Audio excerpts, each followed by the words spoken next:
Hello, my friends. We're going to continue talking about A Course in Miracles. And today we're going to go to lesson 281. Again, I'm not doing anything in any particular order. It is all sort of intuitive. When in the morning, I love to do just an open reading of the text, where sometimes I go through the index, whatever topic calls to me, I will go to that page and I'll read through there. And it almost inevitably um, has a deep, profound meaning for me that day. It's a great way.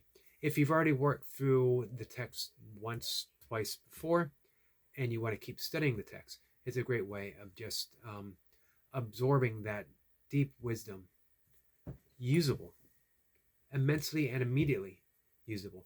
And if you do it from that intuitive approach, it almost always seems to address the issue that you need to focus on for that day.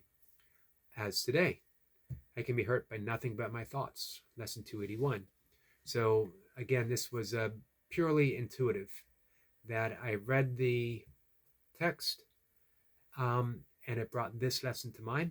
So here we are. I can be hurt by nothing but my thoughts. It can be difficult to unpack. Let's say it's difficult for me to unpack, and that I still am, and I've been studying the course for a long, long, long time. Sometimes with extended absences in between where I would think the course would be working through me, but without the actuality of the daily applications you get by diving in the book. Error of my ways, that I had the false sense of security that I could carry on my own. And maybe you can if you do what the course says, which is turn your daily experiences over to the Holy Spirit. Holy Spirit being that intermediary between us and God, the Tao, the universe, love, reality.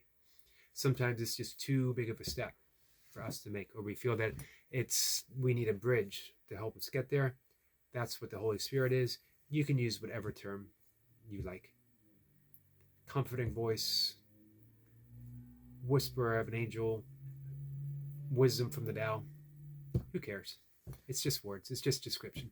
I'm fine with the Holy Spirit, and I'm not even a practicing Christian. But I don't mind the terminology of the course. Some do though. So make it work for you, is what I'm saying. So that ties in, all of that ties in with this lesson, that I can be hurt by nothing but my thoughts, because I'm thinking my thoughts, ego thoughts. And the ego is always wrong. In the big picture, the ego is always saying me, mine, I. What's in it for me? What's in it for me? What's in it for me? Good for you, but what's in it for me? That is the voice of the ego. It's always making demands. Sometimes we can say a demand might serve us, and in short term, it probably does.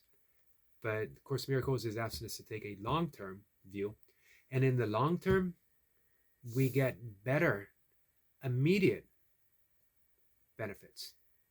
Funny how that works. It's a bit of a paradox.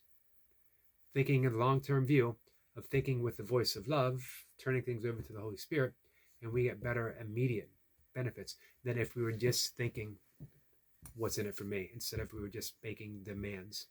So my thoughts inevitably hurt me.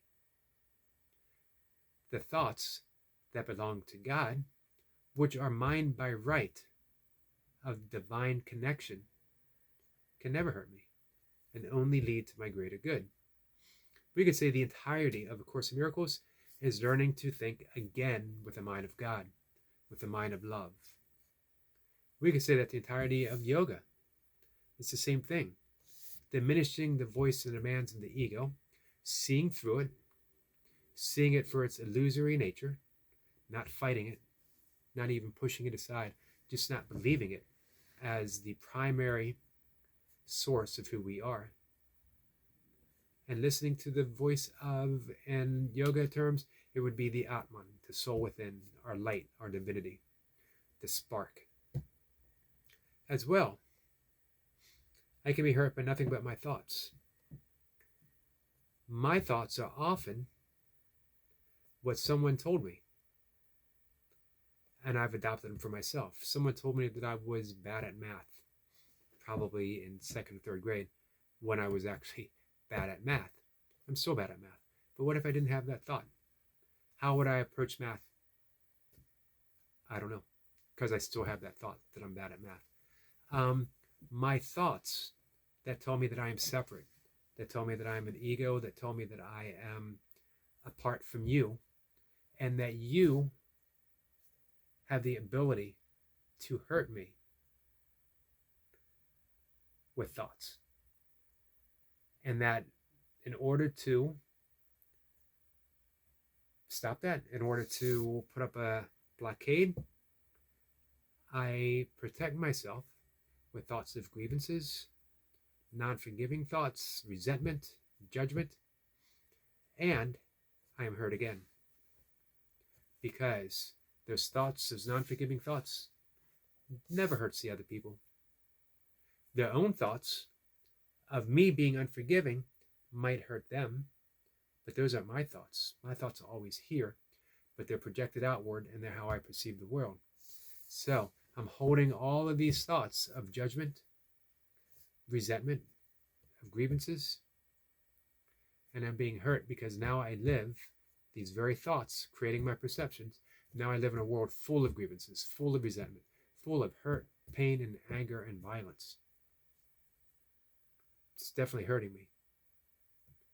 But I can change. One word, you can probably guess it, because we talk about it every day. Forgiveness. Forgiveness. It is not looking at another person and saying, well, I forgive you for what you did so long ago, or what you did yesterday, or what you did an hour ago. I'm a bigger person now. I will forgive you. Not about that. I might read this tomorrow. I might bring this up as a separate topic tomorrow. This is another pithy quote from A Course in Miracles, that the only holy, WHOOLLY,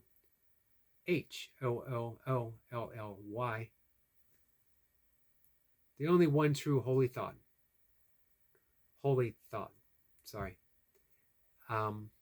about the past is that it's not now. Let me paraphrase that.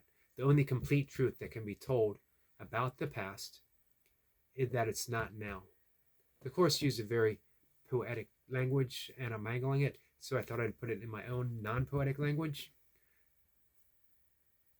The only complete truth that can be told about the past is that it's not now. It's not now. The past is not now. Neither is the future. We have now. If my thoughts are focused now, meaning what's occurring right now, not what occurred yesterday when you said something mean about me, not what happened a year ago when you said something mean about someone else. We come back to now. What happened now? That's powerful. All right, guys. A few things to think about.